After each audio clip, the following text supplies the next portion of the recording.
Hi everyone, Kiwi here. It's day 12, the 9th of February, Kiwi, I'll catch you later, man. and keeping you up to date on what's been going on. I got into Franklin yesterday morning, and I'm staying at Gooder's hiker hostel. And we had a pretty bad storm come through last night, and the weather up on the mountain is supposed to be pretty horrendous tonight too. So it's like a high of 36 today, and the nighttime temperatures are getting down into, I think it was 15 or 16. So there's like a 20-degree difference tomorrow. So I was like, I'll zero today, get some of these videos uploaded, and set off tomorrow. There's no more rain in the forecast for like another 5 days, I think. So yeah, we'll see how we go. I'm starting to write stuff down so that I can remember to tell you all about what's going on. Somebody asked me online what the mice situation was like, and the mice haven't been bad. I think the recent fires have pretty much taken an axe to them. Which is sad for the mice, but at the end of the day, they breed like mice, so their numbers will be back. But in the meantime, it hasn't been bad. I think it's been a mouse, or maybe two, at 3 of the shelters that I've been to so far. And they're really cute mice. I mean, the one I saw during the day, it was like around 5 o'clock in the afternoon at Gooch's Gap shelter. I mean, Disney couldn't have drawn this thing any cuter. It had the big, soulful black eyes, ridiculously large, flappy little ears, staring intently at me from up high. Got the little head tilt going. But yeah, they haven't been like super aggressive or anything. So, although that being said, the young man who's traveling heavy, he was at a Blue Mountain shelter, and he got woken up by the mice throwing acorns at him from up high in I guess a shelf or a rafter. So yeah, they were throwing acorns at him like, dude, where are the Pop-Tarts at? The acorn throwing's not going to stop until we see some junk food. So, this is a learned behavior. Obviously, people are thinking these things are really, really cute, and they're feeding them. Probably not a good idea to do that, especially when their numbers increase again. But yeah, the mice haven't been bad. I've been staying in the shelters more than I thought I would.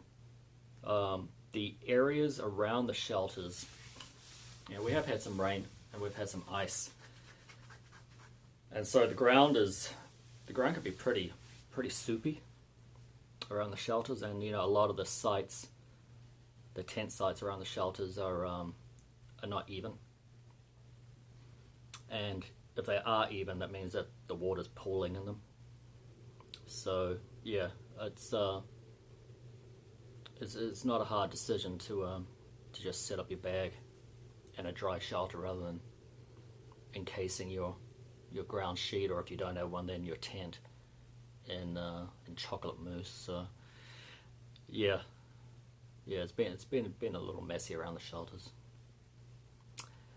And speaking of which, Rock Gap, which is the last one before getting down to Winding Gap to come into Franklin. That one needs some work.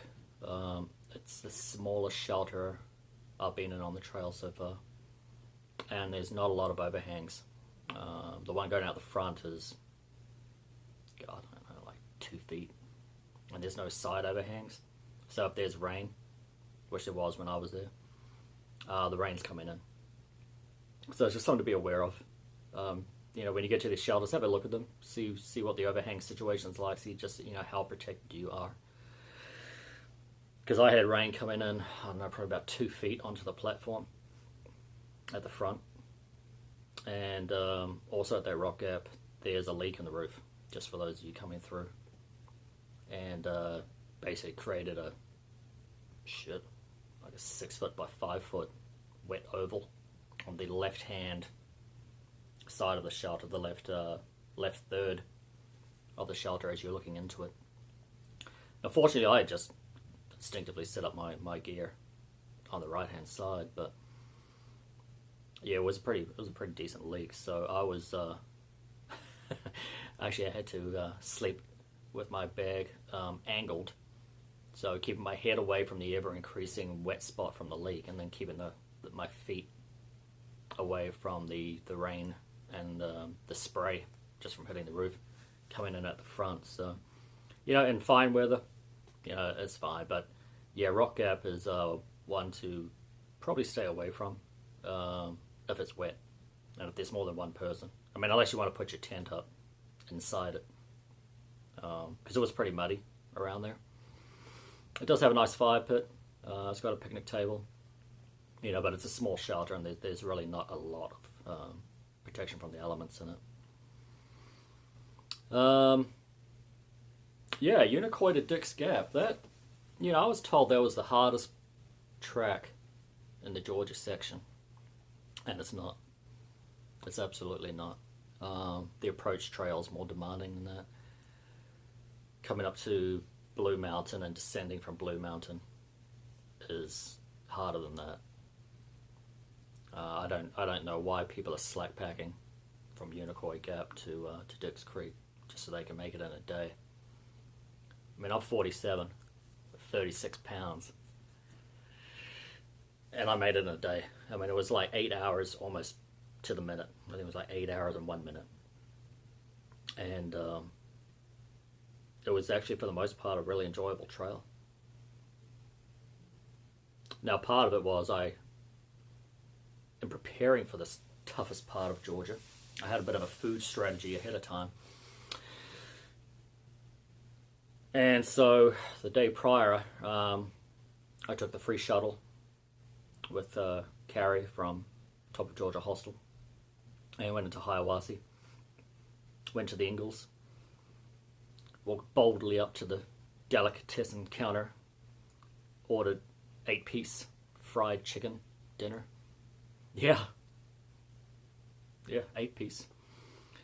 And then shifted a little to my left and got some potato salad, you know, for vegetables.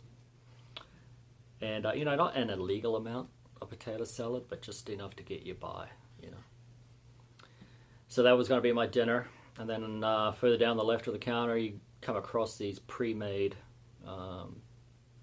deli sandwiches, you know, that they're in buns, and then they come in a 3-pack and a plastic clamshell that's about this long. And, you know, they're made up and they split them in half, and, you know, they're opened up and they give you, you know, mayonnaise and mustard to put in there. And so that was going to be my breakfast and lunch going up the hill. So that was the plan. So anyway, get back to Top of Georgia Hostel, and you know, I'm the only one in the bunkhouse at that time because the other guys had gone out to eat at the buffet somewhere. And you know, put the sandwiches in the fridge, put the fried chicken on the table, just looked that thing square in the eye and said, "You can scream if you want to, no one's gonna hear." And yeah, I ate that thing. I ate that thing like it owed me money. And yeah, it's a good thing there was no video of that. They got a little nasty there for a minute, but yeah, that was my sort of late lunch and dinner, that fried chicken. And to be honest, I didn't even feel it go down. So yeah, the hiker hunger's already kicking in. Yeah, so I went to bed feeling well fed and greasy, crispy goodness. And the next morning, I got my stuff all packed up and went in to have my sandwich in the main part of the reception area there. And then, you know, I was just going to have one sandwich, and then I was going to pack the other two up with me. And I was eating it, and I was like, well, how am I going to keep these sandwiches together? I mean, obviously, I've got no room to take a plastic clamshell holding these sandwiches in my pack all the way up the mountain. And I was like, I'll just eat it. And I did. I ate those 3 sandwiches. And this wasn't like super white or Wonder White bread slices. These were buns. I've never eaten 3 of those things in my life. And again, didn't even feel it. So yeah, I was looking at that empty clamshell at the end and going, well, Jesus, that just happened. But it worked out. I got to Unicoi Gap. It was cold. Really cold. And, the initial ascent is, fairly steep. And, but Jesus, man, by the time I summited Trey Mountain, those sandwich calories were kicking in, and my pupils were dilated, and someone had switched on an afterburner, and I was just rocking down that hill, and it was awesome. I just had energy to burn. So yeah, I guess there's something to be said for loading up prior. I would rather have a substantial breakfast when I have the opportunity. And those calories, they got me through that whole day. I think I ate 1 bar as I was continued walking towards the end, getting towards Dix Creek. But yeah, energy to burn. I was scampering down that hill, giddy like a spring lamb. I was even saying to myself out loud, I've got so much energy. This is awesome. So yeah, that was fun. Yeah, and like I said, there's no reason to slack pack that hill. I mean, nothing against people that slack pack, but if you don't have to, why do it? I mean, for me personally, and it's just me personally, I don't want to slack pack. If I'm carrying 36 pounds, I want to carry 36 pounds. I've got nothing terribly extraneous. It's just that my gear it's not lightweight. So, but yeah, that was a good day. Beautiful weather. Nice views from up top of Trey Mountain. You only get a snippet.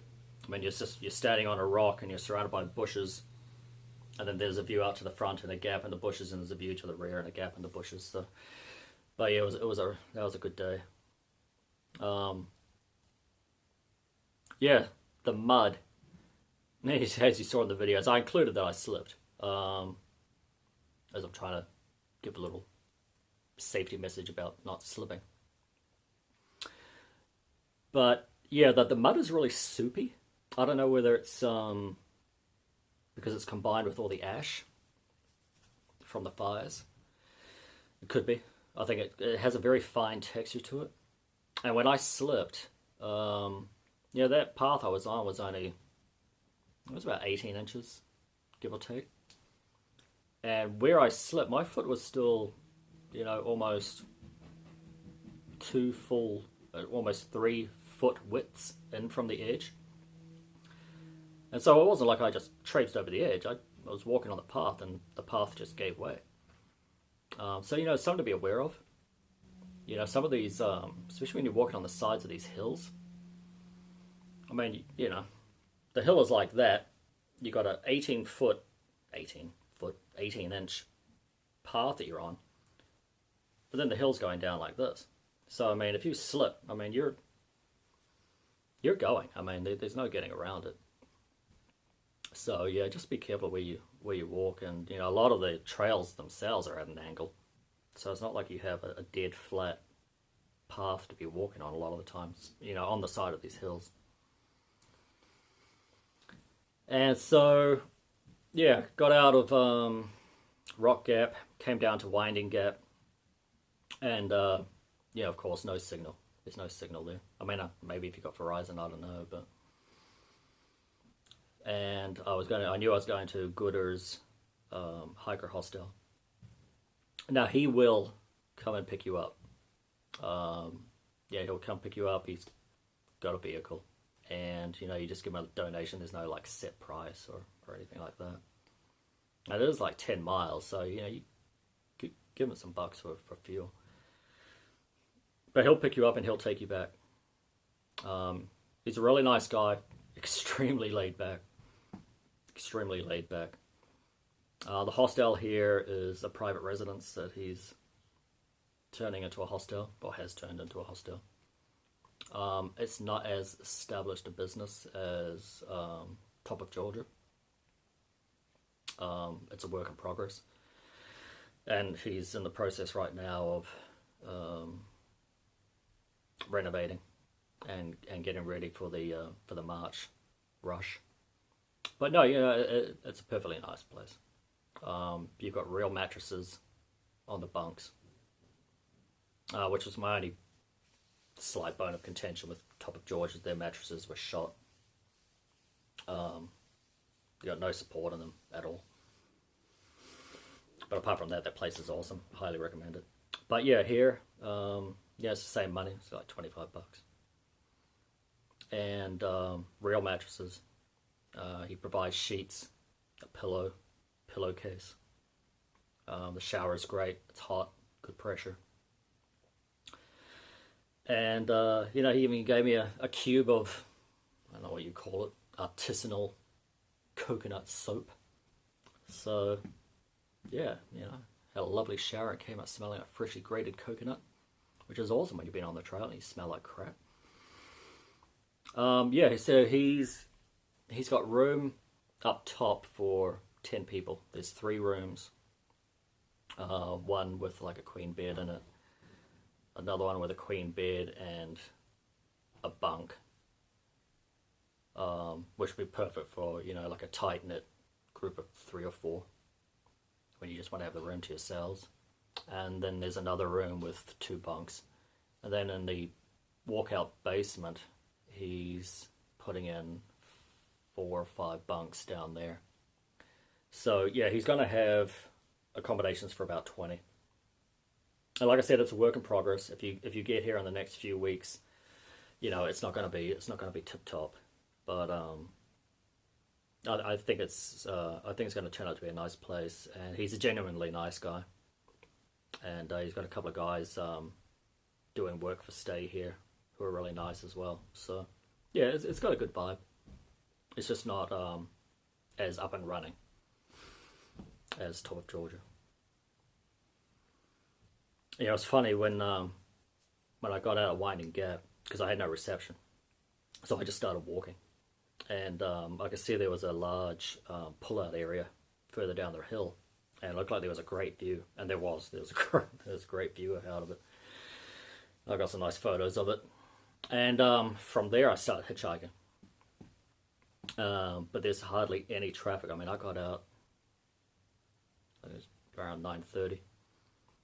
There was hardly any downhill traffic going into Franklin. And then there's a ton of traffic coming up out of Franklin. So, yeah, I'm hitchhiking and this elderly gentleman pulls over. And he actually drove by and then found another pull-out area, because I was just walking on the side of the road at that point. And he got onto the turnout area and he turned around and came back and got me. Nice elderly gentleman by the name of O'Neill. And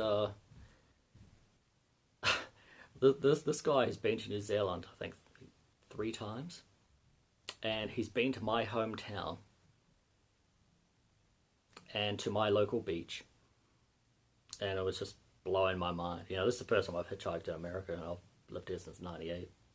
And the first guy to pick me up is somebody that's, it's been to my hometown on the other side of the planet. It was just it was very bizarre. But he was a very nice man, and we had a good natter coming into town. Let's see what else has been going on here.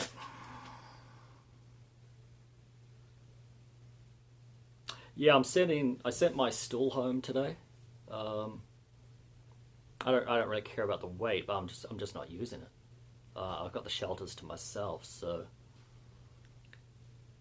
I had 2 reasons for bringing this stool. One is that it's a softer thing to sit on, and the other was if I was out of shelter and I wasn't clicking with the people in there, then I could sit down in an elevated position and cook my meal away from people if we just didn't click. And maybe it's just me. I have a low tolerance for idiots, so that was just to give me an option. But my pelvis has been fine. I think because my ass is getting such a workout that I can already feel that the muscle tissue is thickening up. I mean, you're basically spending your day doing lunges, walking up these hills and these steps. So yeah, I don't need it. So I sent that home today. I haven't been sleeping well. I'm probably sleeping about an hour at a time throughout the night. The main part of it is because my glutes are getting such a workout. They're, I don't want to say sore, but they're like sort of throbbing and maybe a little bit of accumulation of lactic acid. Especially on the outers on both sides. So I'm a side sleeper primarily, and yeah, so the pressure points of sleeping on those has just been waking me up, and that with the associated branches falling from 40, 50 feet around the shelter or around your tent tend to wake you up in a hurry, and then the occasional mouse tapping you on the forehead asking for Pop-Tarts. So yeah, I haven't been sleeping well, but during the day I'm fine. I'm not waking up feeling exhausted because even if you're just dozing, you're dozing for like 12 hours. So I'm getting through. What else? Oh yeah, people have been trying to friend me on Facebook, and I've denied every single one of them. Don't take it personally. My Facebook is just for my family, my immediate family, some extended family, friends who I've met and and high school friends who live on the other side of the planet, and it's just a great way to keep in contact. So yeah, I don't accept friend requests from people I don't know. I mean, I accept them in the spirit that they were offered, but yeah, I won't be accepting any friend requests. Franklin, North Carolina. It's an interesting little town. Kind of a mix of people who are well-to-do and a shitload of people who are about one day away from another meth binge. Yeah, it's an interesting spot. I went and resupplied at the I think it was Dollar General that's next to the Ingalls. That's close to Gooders Hostel. And yeah, again, Gooders Hostel it's in a great location. I mean, you can just walk 10, 15 minutes and get to restaurants and supermarkets and other resupply places. The Outdoor 76, I think, is only like 10 or 12 minutes walk from here. But yeah, I went to the Dollar General and yeah, not the best. It's like half of the things I was looking at getting were out of date by 2 or 3 months. So it's just something to be aware of. Check the dates on these things. A lot of these backcountry places, I mean, they'll push it, trying to sell stuff and not keep up to date with the use by dates. So, but I was able to resupply, and I've got enough to go. I didn't really want to resupply at Knock, because everything I've heard about the place is, I mean, it's fine. It's just a ripoff. It's just really expensive. So if I can get through there without resupplying anything, I will. I'll carry the extra weight, and I am.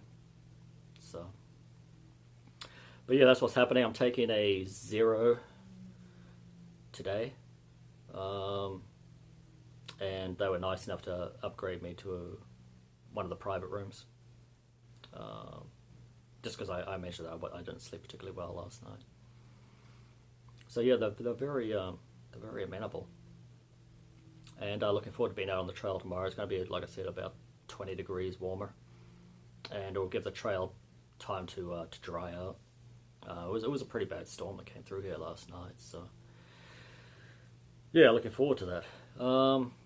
If you guys have any questions directly of me, just ask them in the comments below, and I'll answer them to the best of my ability. All right, Kiwi out. It's day 12.